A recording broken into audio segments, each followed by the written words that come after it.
वैशाख मास महत्तम अध्याय 6। जय श्री राधा कृष्ण। वैशाख महीने में संगम तट या किसी भी धर्म स्थल पर स्नान, दान और पूजा पाठ से जन्मों के पाप मिट जाते हैं। इस महीने में किए गए किसी भी कर्म का फल हमें कई गुना होकर मिलता है। अच्छे कर्म करोगे तो वो भी कई गुना होकर मिलेंगे और बुरे कर्म करोगे तो वो भी कई गुना होकर मिलेंगे।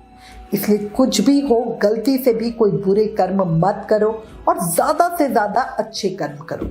शास्त्रों में लिखा है कि वैशाख के महीने में जो श्री मधुसूदन का पूजन करता है उसके द्वारा पूरे 1 वर्ष तक श्री माधव की पूजा हो जाती है।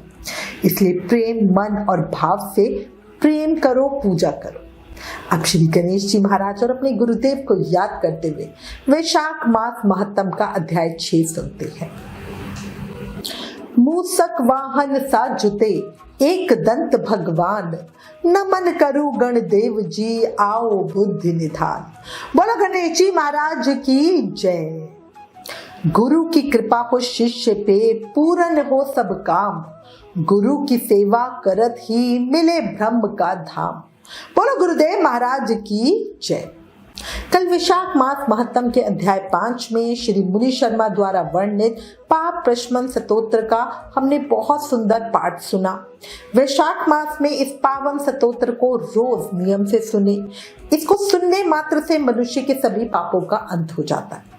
अब आज इस अध्याय 6 में वैशाख मास में स्नान, तर्पण और श्री माधव पूजन की विधि और महिमा को सुनेंगे। शुरू करते हैं। नारद जी से पाप प्रशमन स्तोत्र सुनकर प्रसन्न होते हुए राजा अम्बरीश ने कहा, हे मुने, आपके श्रीमुख से भगवान की पवित्र कथा सुनकर मैं धन्य हुआ। आप कृपया करके मुझे ये बताएं कि वैशाख माह के व्रत का क्या विधान है। इसमें किस तपस्या का अनुष्ठान होता है, क्या दान किया जाता है, कैसे स्नान किया जाता है और किस तरह भगवान केशव की पूजा की जाती है। हे ब्रह्म ऋषि, आप श्री हरि के प्रिय भक्त तथा सर्वज्ञाता है, इसलिए कृपया करके मुझे ये सब बातें बताइए। नारद जी ने कहा, हे राजन सुनो, वैशाख मास में जब सूर्य मेष राशि पे चले जाए तो किसी नदी में, नदी रूप तीर्थ में, सरोवर में, झरने में, देवकुंड में, स्वतः प्राप्त हुए किसी भी जलाशय में, बावड़ी में अथवा कुएं आदि पे जाकर नियम पूर्वक भगवान श्री विष्णु का स्मरण करते हुए स्नान करना चाहिए। स्नान से पहले एक श्लोक का उच्चारण करना चाहिए और कहना चाहिए, यथा ते माधवो मासो वल्लभो मधुसूदन, प्रातः स्नानेन में तस्मिन् फलदः पापः भव। अध्याय 79 श्लोक 11। इसका अर्थ है, हे भगवान मधुसूदन, माधव मास जिसे वैशाख मास कहते हैं वो आपको विशेष प्रिय है, इसलिए इसमें प्रातः स्नान करने से आप शास्त्रोक्त फल देते हो। कृपया मेरे सभी पापों का नाश करते। इस प्रकार कहकर मौन भाव से उस तीर्थ के किनारे अपने दोनों पैर धो ले। फिर भगवान नारायण का स्मरण करते हुए विधि पूर्वक स्नान करें। स्नान की विधि कुछ इस तरह से है। विद्वान पुरुषों को मूल मंत्र पढ़कर तीर्थ की कल्पना करनी चाहिए। ओम नमो नारायणाय, ये मंत्र ही मूल मंत्र कहा गया है। पहले हाथ में कुशा लेकर विधि पूर्वक आचमन करें तथा मन और इंद्रियों को संयम में रखते हुए बाहर भीतर से पवित्र करें। फिर 4 हाथ का चाकोर मंडल बनाकर उसमें भगवती श्री गंगा जी का आवाहन करें और प्रार्थना करते हुए कहे, हे माँ गंगे, तुम भगवान श्री विष्णु के चरणों से प्रकट हुई हो। भगवान श्री विष्णु ही तुम्हारे देवता हैं, इसलिए तुम्हें वैष्णवी कहते हैं। हे देवी, तुम जन्म से लेकर मृत्यु तक समस्त पापों से मेरी रक्षा करो। स्वर्ग, पृथ्वी और अंतरिक्ष में कुल 3.5 करोड़ तीर्थ है, ऐसा वायु देवता का कथन है। माता जानवी, वे सभी तीर्थ तुम्हारे अंदर मौजूद हैं। देवलोक में तुम्हारा नाम नंदिनी है और नलिनी है।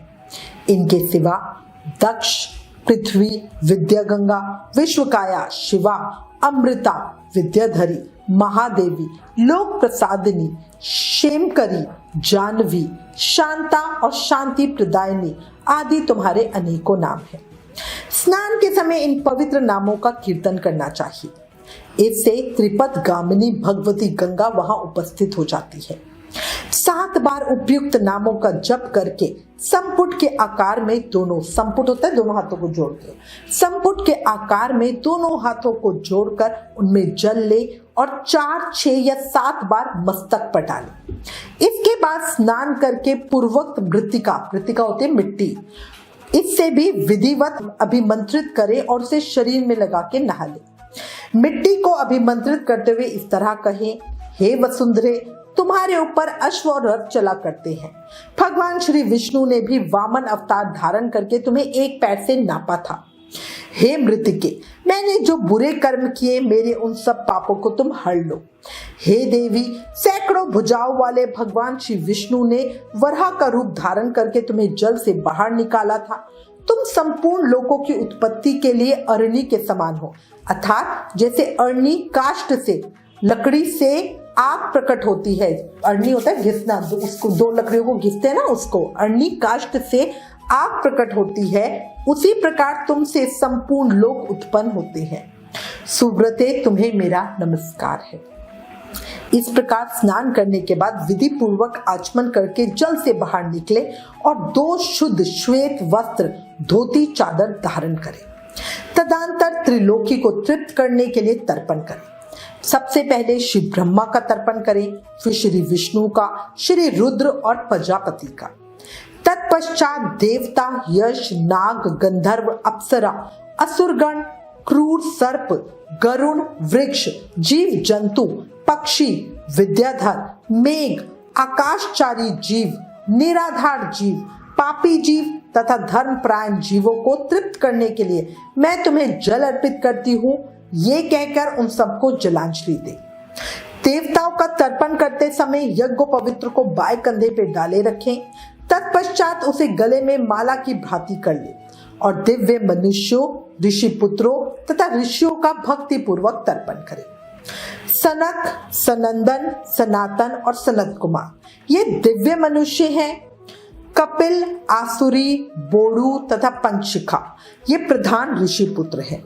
ये सभी मेरे दिए हुए जल से तृप्त हो, ऐसा कह के इन्हें जल दे।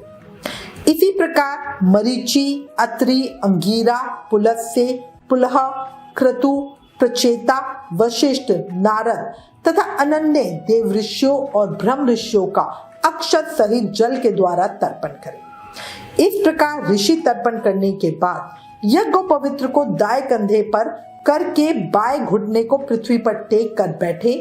फिर अग्निश्वात, सौम्य, हविष्यमान, उष्मप, कव्यवाट, अनल, बहिष्सिद्ध, पिता, पितामहा आदि तथा माता महा आदि सब लोगों का विधिवत तर्पण करके कहे, जो लोग मेरे बांधव ना हो, जो मेरे बांधव हो तथा जो दूसरे किसी जन्म में मेरे बांधव रहे हो, वो सब मेरे दिए हुए जल से तृप्त हो। उनके सिवा और कोई भी मुझ प्राणी जो मुझसे जल की अभिलाषा रखता हो, वो भी तृप्ति लाभ ले। इस तरह कहकर उनकी तृप्ति के उद्देश्य से जल गिराना चाहिए। उसके बाद विधि पूर्वक आचमन करके अपने आगे कमल की आकृति बनावे। सूर्य देव के नामों का उच्चारण करते हुए अक्षत, फूल, लाल चंदन और जल के द्वारा उन्हें यत्न पूर्वक अर्घ्य दे। अर्घदान देते हुए इस प्रकार कहे, हे भगवान सूर्य, आप विश्व रूप ब्रह्म स्वरूप है। इन दोनों रूपों में आपको नमस्कार है।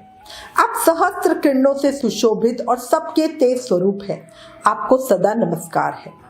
भक्त वत्सल रुद्र रूपधारी आप परमेश्वर को बारंबार नमस्कार है।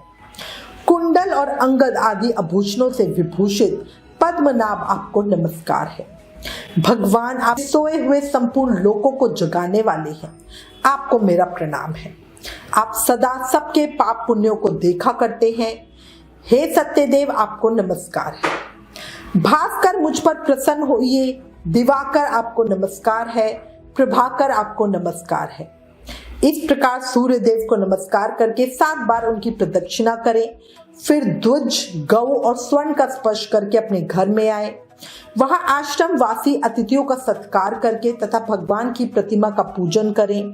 हे राजन, घर में पहले भक्ति पूर्वक जितेंद्रिय भाव से भगवान गोविंद की विधिवत पूजा करनी चाहिए।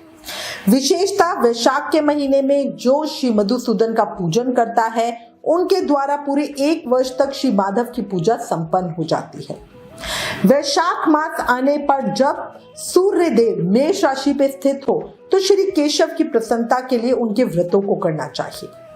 अपनी इच्छा की सिद्धि के लिए अन्न, जल, शक्कर, दुधारू गाय तथा तिल आदि का दान करना चाहिए। इस कार्य में धन की कंजूसी उचित नहीं है।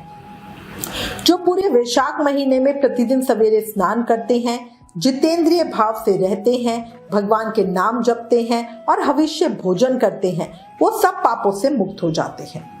जो वैशाख मास में आलस से त्याग कर एक भुक्त मतलब 24 घंटे में एक बार भोजन करते हैं, नत व्रत मतलब पूरे दिन में एक बार भोजन करते हैं, अथवा ऐच्छिक व्रत बिना मांगे मिले हुए अन्न का एक समय भोजन करते हैं, वो अपनी संपूर्ण अभिष्ट वस्तुओं को प्राप्त कर लेते हैं।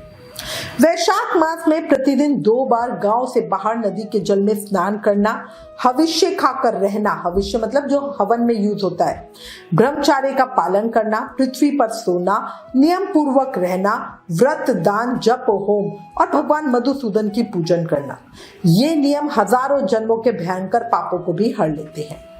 जैसे भगवान माधव ध्यान करने पर सारे पाप नष्ट कर देते हैं, उसी प्रकार नियम पूर्वक किया हुआ माधव मास का स्नान भी समस्त पापों को दूर कर देता है। वैशाख मास महत्तम अध्याय 6 संपूर्ण। कल अध्याय 7 में आगे की कथा सुनेंगे।